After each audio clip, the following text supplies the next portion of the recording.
The tanker Argo Merchant aground at Nantucket Island off America's east coast. The accident happened on December 17th last year, and in the weeks since then, heavy seas have battered the ship to pieces. Oozing from the wreck, nearly 8 million gallons of oil in a slick 140 miles long that continues to threaten offshore fishing grounds and the coastal environment. The past year's seen nearly 20 similar incidents, as here last May, when the 100,000-ton Urquiola exploded off northern Spain.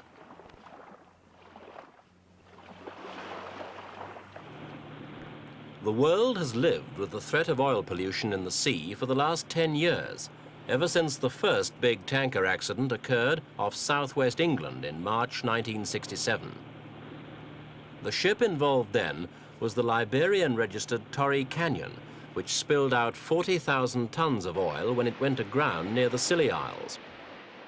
In the days that followed, the world had a taste of things to come, as bad weather broke the 120,000-ton carrier into 3 pieces and defeated all attempts to keep her oil off the beaches of Britain and France.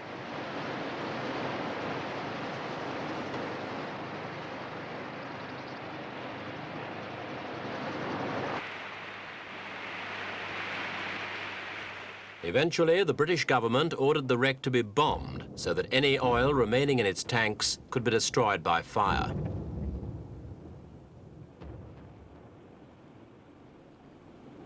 The subsequent inquiry blamed the captain for gross navigational errors in handling the huge ship.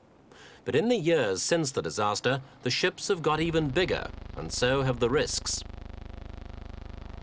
These tankers, laid up in a Norwegian fjord, are more than twice the Torrey Canyon's size, nearly 300,000 tons each. They're of a breed known as VLCCs, very large crude carriers, whose latent weights go up to 500,000 tons.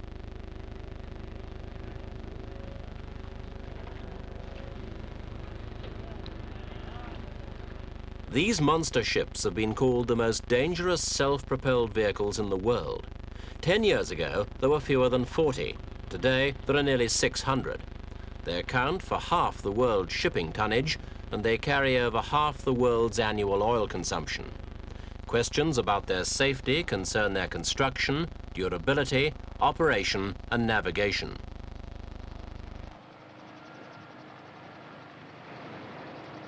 The ships themselves are impressive. Many are over 1,000 feet long, with a 160 feet beam and at least a 60-foot draft.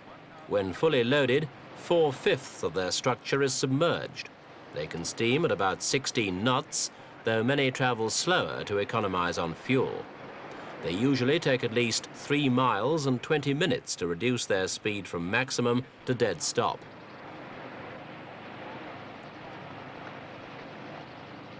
These oilbergs, as they've been called, are obviously subject to enormous stresses during their long voyages. Some ships are equipped with computers that monitor the strains and give data about how the cargo should be distributed and what trim is needed fore and aft under various conditions. Looking from the bridge towards the bows, it's sometimes possible to see the deck actually bending under the stress. This isn't necessarily dangerous in itself. If the steel didn't flex a bit, it would snap. But critics of the supertanker claim it's just not possible to make regular checks of the 3 million square feet of plates or the 250 miles of riveting in a VLCC's tanks.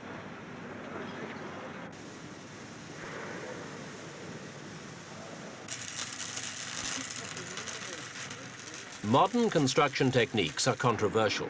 Welding together bows, stern and superstructure and assembling them in dry dock was a method pioneered by the Japanese in the 1960s and now copied by major shipyards around the world.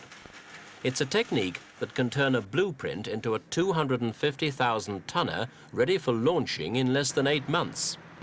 But just over 4 years ago, the Japanese Ministry of Transport censured 2 yards for negligent construction, and 55 superships had to be called in for alterations.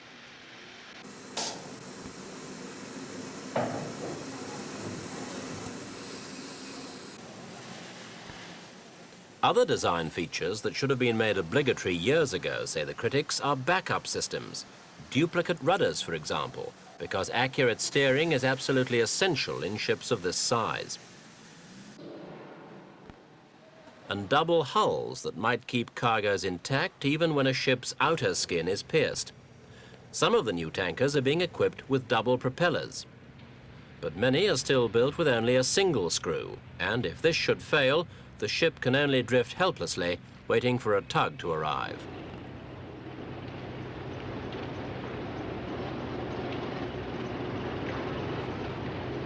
Second boilers have also been called for. Most supertankers have only one. Some do have auxiliary sources of power, but in many tanker breakdowns, these too have failed. Boilers use fresh water, but their cooling processes use salt water, drawn into the ship from below waterline.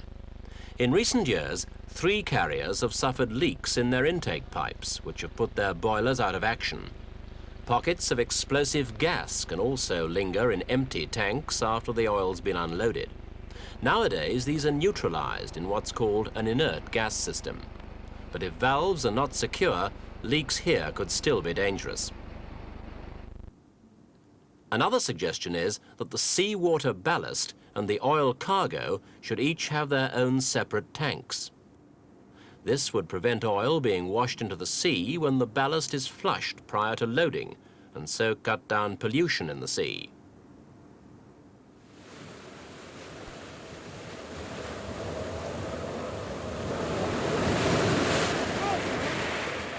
Another major concern is navigation, especially in the world's more crowded waterways.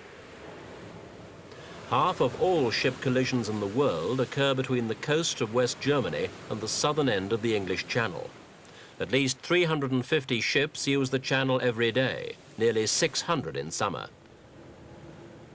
So, bringing 250,000 tons into this congested area, especially in bad weather, demands the utmost skill and vigilance from both captain and Coast Guard. Track letter November, in position bearing south by west from Sandetti light vessel, distance 7.8 miles, course southwest, approximate speed 13 knots. The course is contrary to IMCO recommendation. Wreck warning, Dover Straits.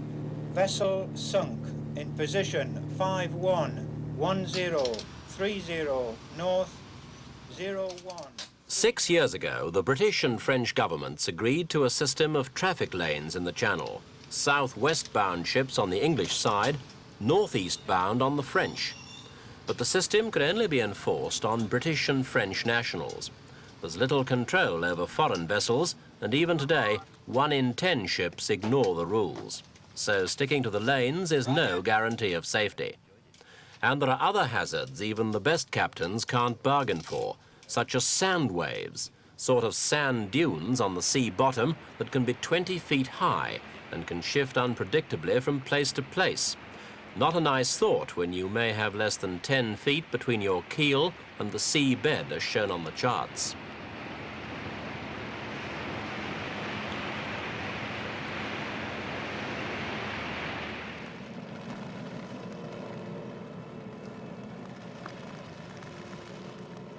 A supertanker? Yes, but a toy one.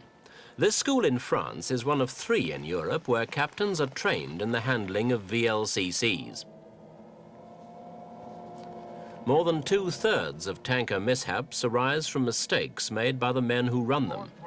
Here, skippers have a chance to make those mistakes without incurring the appalling consequences of the real thing.